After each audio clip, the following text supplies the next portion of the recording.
नमस्कार, आप देख रहे हैं जनता लाइव न्यूज़ और अभी हम मौजूद है गाज़ियाबाद के डिफेंस कॉलोनी में, जहां एलआर पब्लिक स्कूल की तरफ से छोटे बच्चों और महिलाओं के लिए कपड़े, खाने का डिस्ट्रीब्यूशन किया जा रहा है। तो आइए हम इस स्कूल के प्रिंसिपल और मैनेजर से जानते हैं कि इस कार्यक्रम के पीछे ये बच्चों के लिए कपड़े, खाने का क्या इनका उद्देश्य था और ये इन्होंने कैसे इनके मन में विचार आया कि ये करना चाहिए हमें छोटे बच्चों के लिए। अभी हमारे साथ एलआर पब्लिक स्कूल के प्रिंसिपल जी मौजूद है। आइए इनसे बात करते हैं कि क्या इनके स्कूल का ऐसा क्या उद्देश्य था या इनके मन में ये विचार आया, किन किन लोगों ने इनको सपोर्ट किया।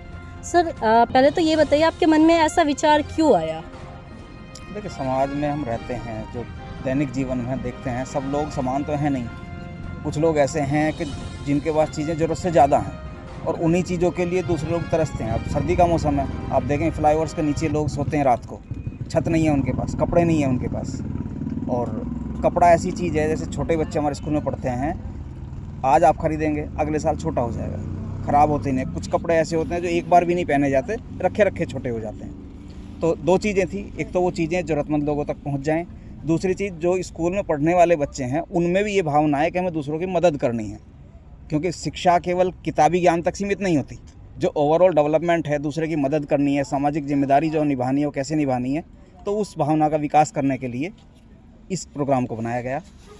किन किन लोगों ने आपको इस प्रोग्राम के लिए सपोर्ट किया या आपके मन में जब ये विचार आया कि हमें ऐसा कुछ करना चाहिए, तो किन किन लोगों ने आपकी सहायता की। सहायता की अगर बात करें, सबसे पहले इनिशिएटिव जो था स्टाफ की तरफ से था। उन्होंने बच्चों को मोटिवेट किया, तो स्कूल के बच्चे और उनके पेरेंट्स, उन्हीं के प्रयास से इतना सारा सामान जो आपने देखा, कपड़े, खाने का सामान, किताबें, कुछ स्कूल की तरफ से भी हमने जो है लेखन सामग्री बच्चों के लिए जुटाई है, जो आपके सामने वितरित की गई है। तो ये सभी का समुचित प्रयास था, शिक्षक, हमारे बच्चे, हमारे अभिभावक। क्या नाम है आपका। हमारे नाम आरती। ये आज आपके स्कूल की तरफ से ये छोटे बच्चों के लिए जो कपड़ों का प्रोग्राम बना है, ये कैसे मन में विचार आया आपके।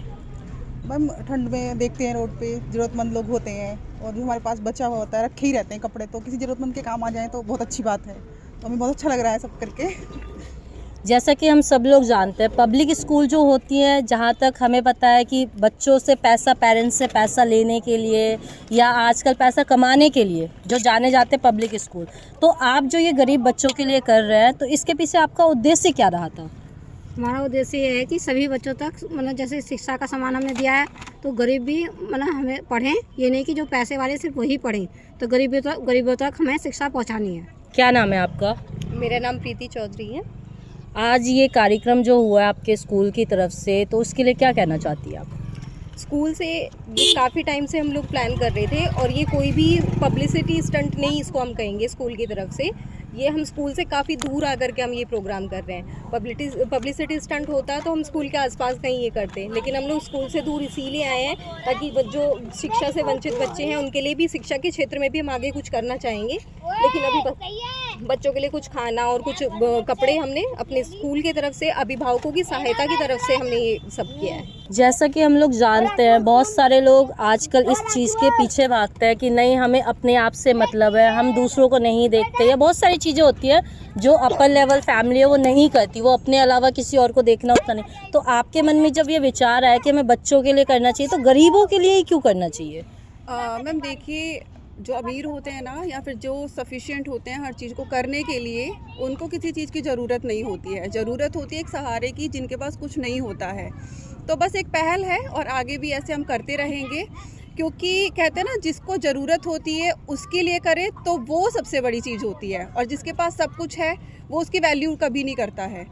और मेन है कि हमें एजुकेशन देनी है, क्योंकि एजुकेशन एक ऐसा हथियार है ना कि चाहे वो गरीब का बच्चा हो, अमीर का बच्चा हो, एक बार उसमें समझ आ गई तो वो किसी को भी आगे बढ़ा लेगा, अपने साथ साथ 10 लोगों को आगे लेके चलेगा। तो मोटिव ये है कि वो अपने साथ साथ काफ़ी सारे लोगों को आगे लेके जाए, नई सोच बढ़ाए और देश को आगे लेके चले। क्या नाम है आपका। आर के प्रधान। कहाँ से आए आप। मैं एलआर पब्लिक स्कूल का प्रबंधक हूँ, जो भीमनगर गाजियाबाद में NH9 पर स्थित है। और हम ये गरीब बच्चों के लिए, महिलाओं के लिए, बड़े पुरुषों के लिए जो कपड़े हैं सर्दियों के, उनको हमने अपने स्टूडेंट से इकट्ठा किया है और बच्चों को देने के लिए आए हैं। कुछ खाने का सामान भी है और इसी संदर्भ में हम कई सारे कार्य करते रहते हैं। पहले भी लॉकडाउन के टाइम में हमने इस कॉलोनी में 1 महीने तक खाने की व्यवस्था दी थी और गरीब लोगों को फ्री खाना खिलाया था। तो उसी क्रम में संस्था हमारी कुछ चैरिटी वर्क करती रहती है। ये बच्चों के लिए कपड़े, गर्म कपड़े देने के लिए आए हैं। आपके मन में कब ये विचार आया कि हमें छोटे बच्चों के लिए ऐसा कुछ कार्यक्रम करना चाहिए जिनसे उन्हें कुछ सर्दियों के लिए कुछ ऐसा मिले जो बहुत सारी बच्चों को नहीं मिल पाता? देखिए, जो हमारी संस्था स्कूल को संचालित करती है वो कल्याण कार्य भी करती है, जन सेवा के कार्य भी करती है, निःशुल्क कैंप भी लगाती है और कई सारे काम जो समाज हित के होते हैं उसको करने का काम करती है। उसी क्रम में आज भी हम ये बच्चों को कपड़े देने के लिए आए हैं और ये सारा कलेक्शन हमारे स्टूडेंट्स के द्वारा अपने घर से, अपने मम्मी के, पापा के, अपने बहन भाइयों के कपड़े उन्होंने जो धो के साफ सुथ करके स्कूल में जमा कराए हैं और उनको वितरित करने के लिए हम यहाँ आए हैं। मैडम देखिए, मैं आपके चैनल के माध्यम से आपने स्टाफ के लोगों से एक क्वेश्चन किया है कि आपके मन में ये बात कैसे आई चैरिटी की बात हम बताएं। कोविड के टाइम में हमने इसी कॉलोनी में और कई सारी बस्तियों में 1 महीने तक फ्री भोजन की व्यवस्था की थी अपने स्कूल की तरफ से।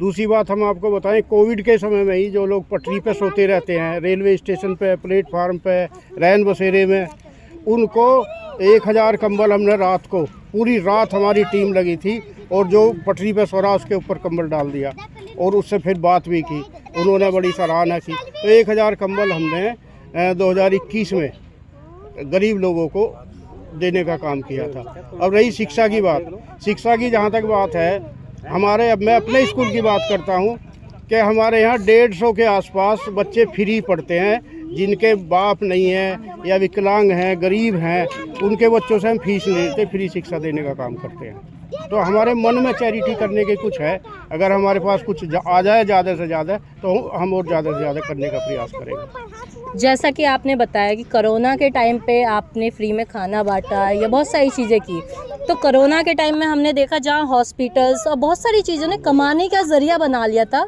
हॉस्पिटल्स में ऑक्सीजन की कमी हुई थी, वहाँ से लोग पैसा कमा रहे थे, बहुत सारी चीज़ें हुई जिससे लोगों ने पैसा भी कमाया है। तो उनके बारे में क्या कहना चाहते हैं आप? देखिए, ये कहने की सबके सामने आपके चैनल पर मैं चलो बता देता हूँ। हमारा जो जिला प्रशासन है, कोविड के टाइम में खाना हम खिला रहे हैं और उसके बिलिंग जो है गवर्नमेंट के अधिकारी कर रहे हैं। इस तरह का भी चला था कोविड में और हमें अधिकारी एसडीएम लेवल के लोग कहते थे भैया वहाँ खाना पहुँचा दो, वहाँ पहुँचा दो, और बिलिंग वे उनकी अपनी तरफ से करते थे। तो समाज में आप ऐसे लोगों के लिए क्या कहना चाहते हैं जिन्होंने इस तरह के कोविड में, जिसे हम महामारी बोलते हैं, उस टाइम में भी ऐसे कार्य किए जो पैसा कमाने के पीछे लगे रहे या गलत कार्य किए, तो उनके लिए क्या कहना चाहते हैं? तो देखिए, महामारी में जो इस तरह का करते हैं या गरीब के साथ अन्याय करते हैं, उन्हें तो वो ऊपर वाला ही देखता है। हमें तो अपना प्रयास करना चाहिए और मेरा एक कहना होता है कि अगर हम अपने स्वयं को सुधार लें तो हमारा पूरा समाज, हमारा पूरा देश प्रदेश सब सुधर जाएंगे। तो ये थे हमारे साथ एलआर पब्लिक स्कूल के प्रिंसिपल और यहाँ के टीचर। कैमरामैन रोहित के साथ मैं साक्षी, जनता लाइव।